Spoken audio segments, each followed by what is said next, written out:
So we got our first look at Aquaman from Batman v Superman, and he looks pretty good.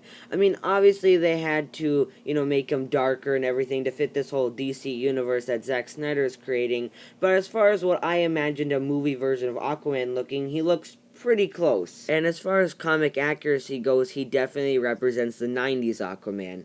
And the only complaint I would have about this is, yes, they're representing the 90s Aquaman, but I would like to see some of the original elements of the classic Aquaman in there, specifically his colors. But of course, if this ends up being a black and white picture, kind of like what they did with Batman, not giving us the colors right away, then I would have no complaints whatsoever.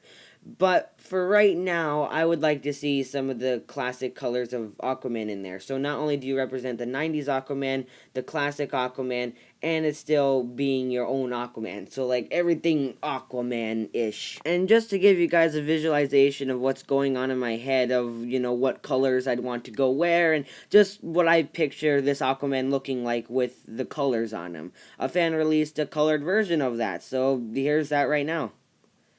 So that's exactly what I would want a colored version of this Aquaman to look like. So there you go.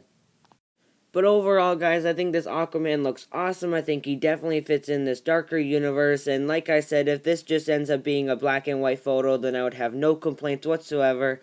But if it doesn't, I'd still think he looked awesome and everything. I would just be a little upset that they didn't use the original colors, but I would still think he looked pretty cool.